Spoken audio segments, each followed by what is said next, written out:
નમસ્કાર દર્શક મિત્રો, દિલોક સત્તા શોમાં આપણું સ્વાગત છે। પ્લેનમાં મુસાફરી કરવી એ તો હવે સામાન્ય વાત બની જ ગઈ છે, પરંતુ આની સાથે સાથે પ્લેન ક્રેશની ઘટનાઓ જે રીતે સામે આવી રહી છે તેના કારણે મુસાફરો પણ પ્લેનમાં મુસાફરી કરતા પહેલા એક વખત ચિંતામાં મુકાઈ ગયા છે। કારણ કે હાલ દક્ષિણ કોરિયામાં થયેલી અતિ ભયાનક પ્લેન ક્રેશની ઘટનાએ સૌ કોઈને હચમચાવી દીધા છે। કારણ કે આ દુર્ઘટનામાં 181માંથી 179 મુસાફરોએ જીવ ગુમાવ્યો છે। ત્યારે આવામાં આપણા સૌને સવાલ થાય છે કે પ્લેનમાં મુસાફરી કરીએ તો જ્યારે આવી દુર્ઘટનાઓ થાય તો આવી દુર્ઘટનામાંથી કેવી રીતે બચી શકાય। પ્લેનમાં એવી તો કઈ સીટ હોય છે કે જેના પર બેસવાથી આવા ભયાનક અકસ્માત દરમિયાન પણ જીવિત રહેવાની સંભાવના વધુ હોય છે।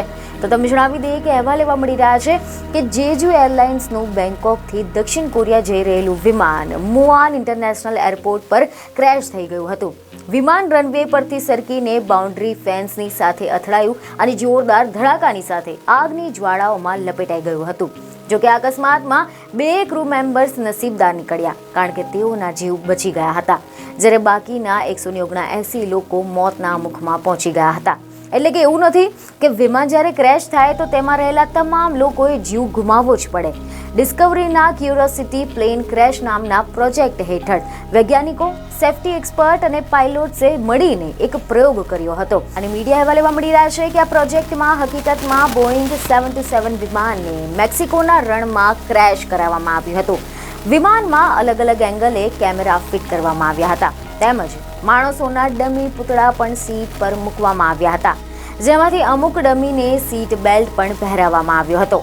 એપ્રિલ 27, 2012ના રોજ આ વિમાને ઉડાન ભરી હતી અને પછી એ વિમાન ક્રેશ ઝોન એટલે કે ખુલ્લા રણમાં પહોંચે તેની પહેલા જ નિયત સમયે પાયલોટે પેરાશૂટ વડે કૂદકો મારી દીધો અને વિમાનને ક્રેશ કરવામાં આવ્યું હતું। રણમાં જ્યારે વિમાન ક્રેશ થયું ત્યારે તે જમીનને 225 કિલોમીટર પ્રતિ કલાકની ઝડપે અથડાયું હતું।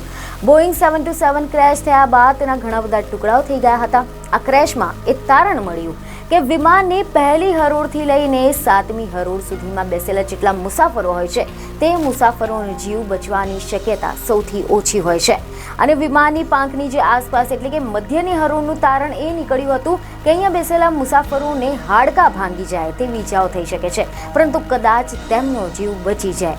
જ્યારે અહેવાલ એવા મળી રહ્યા છે કે આ અંગે વૈજ્ઞાનિકોએ તારણ એવું કાઢ્યું હતું કે પાછળની બેઠકોમાં રહેલા પેસેન્જરો થોડી વાર માટે અથવા તો નહિવત ઈજાઓ સાથે બચી શકે છે।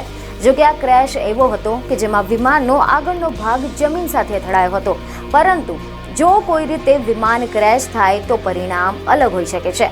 જો કે આ પ્લેન ક્રેશથી એ પણ તારણ સામે આવ્યું કે જો કોઈ વ્યક્તિ પોતાની સીટ પર જ માથું તેના ગોઠણ તરફ નમાવીને હાથ વડે માથુંને સુરક્ષિત કરીને બેસે, એટલે કે જેને બ્રેસ્ટ પોઝિશન કહેવાય છે, તો તે ગંભીર ઈજાઓથી બચી શકે છે। પગ પર વજન ટ્રાન્સફર થઈ જવાથી ત્યાંનું હાડકું તૂટી શકે છે, પરંતુ હા, માથું અને કરોડરજ્જુની ઈજાઓ જે ગંભીર ઈજાઓ થાય તે પહોંચી શકતી નથી। આ સિવાય મીડિયા રિપોર્ટ અનુસાર એવી માહિતી મળી રહી છે કે વર્ષ 2008ના યુનિવર્સિટી ઓફ ગ્રીનવિચના એક અભ્યાસમાં એવું તારણ સામે આવ્યું હતું કે જે પણ વ્યક્તિઓ એક્ઝિટથી વધુ નજીક હોય તેના જીવિત નીકળવાના ચાન્સીસ વધારે હોય છે।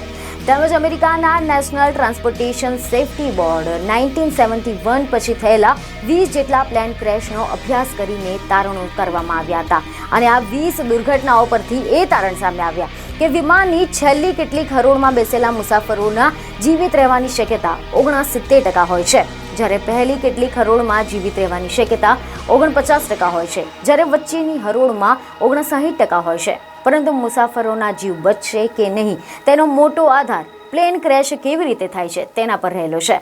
બીજને ખબરો સાથે ફરી મળીશું। ધન્યવાદ।